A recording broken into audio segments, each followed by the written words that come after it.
Jokowi memang presiden legenda dan tak ada duanya. Indonesia seakan mendapat durian runtuh di era kepemimpinannya. Satu persatu hal mustahil justru diwujudkan. Mereka yang dulu berkuasa ia buat takluk dengan aturan mematikan. Salah satunya permintaan pembangunan smelter yang selalu menuai keberatan dari pihak perusahaan tambang. Kini bidikannya ke Freeport mulai membuahkan hasil. Beritanya akan ada 1,7 ton cadangan mineral yang diolah DNA setara 600.000 truk.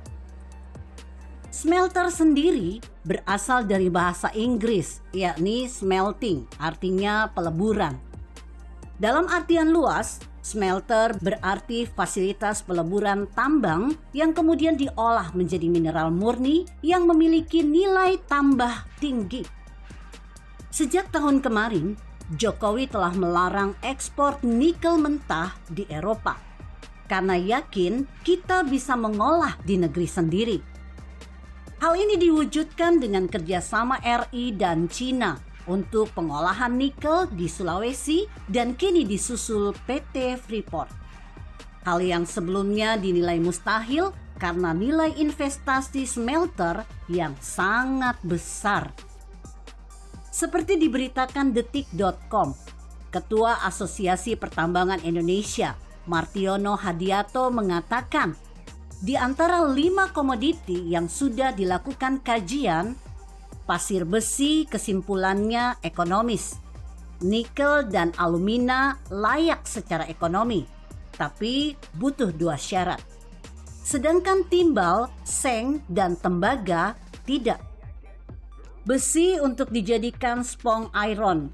Dibutuhkan dana investasi untuk membangun pabrik smelternya sebesar 132 miliar US dollar. Sedangkan besi dijadikan pink iron dibutuhkan investasi sebesar 165 miliar US dollar, ucapnya.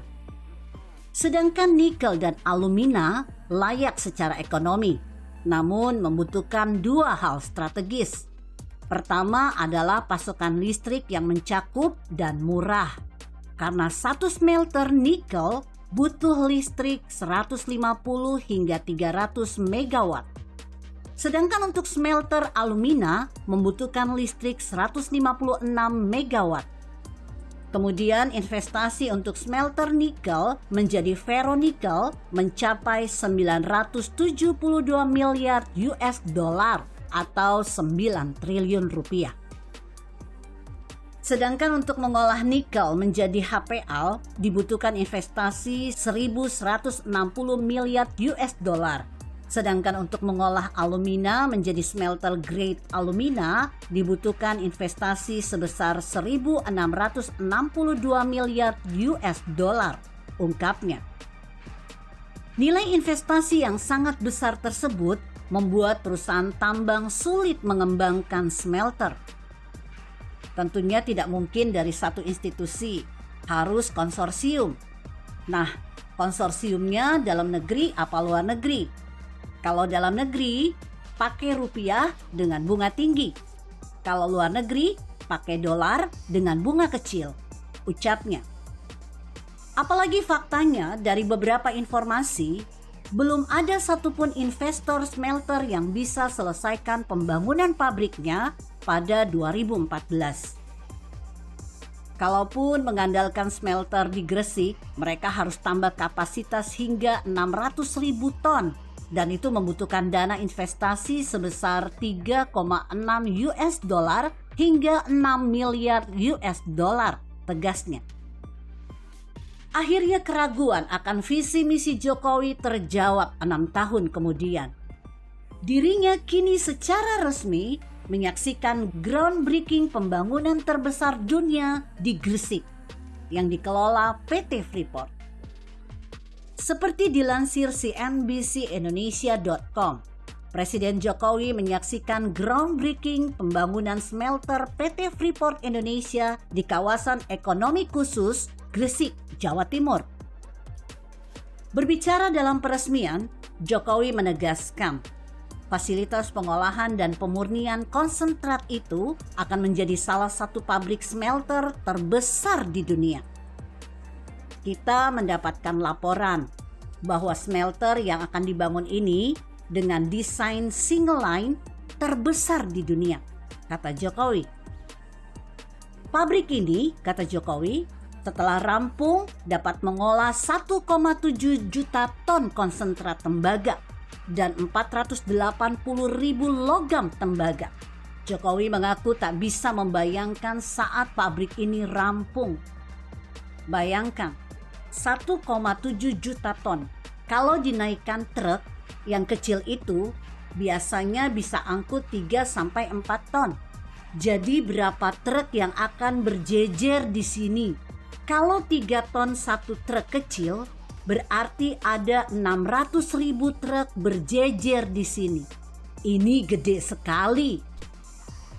Kerennya lagi, tidak hanya tembaga yang bisa dihasilkan oleh smelter, tapi juga puluhan juta ton emas yang nilainya sekitar 30 triliun.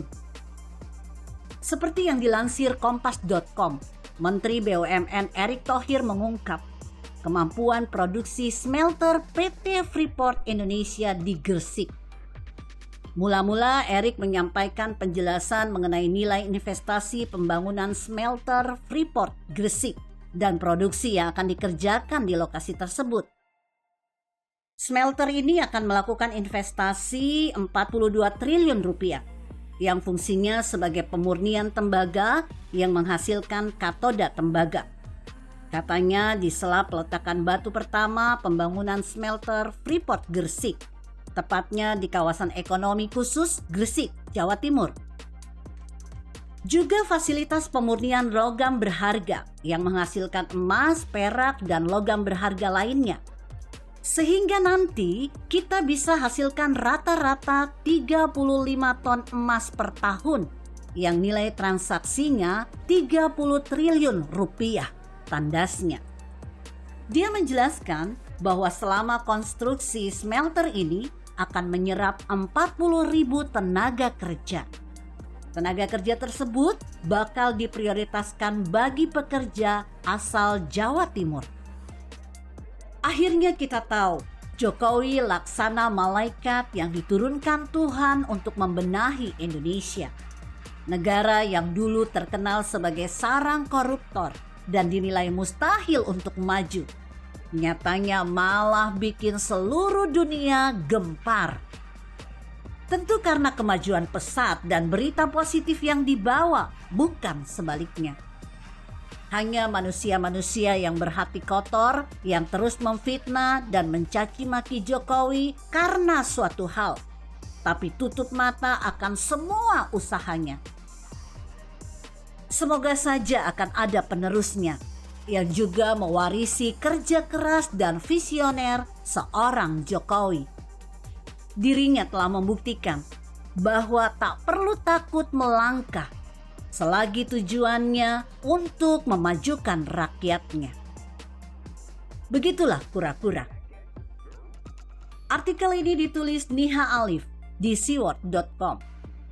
Jika Anda berpendapat lain, berikan komentar Anda di kolom komentar. Saya Emma, Karisma 90.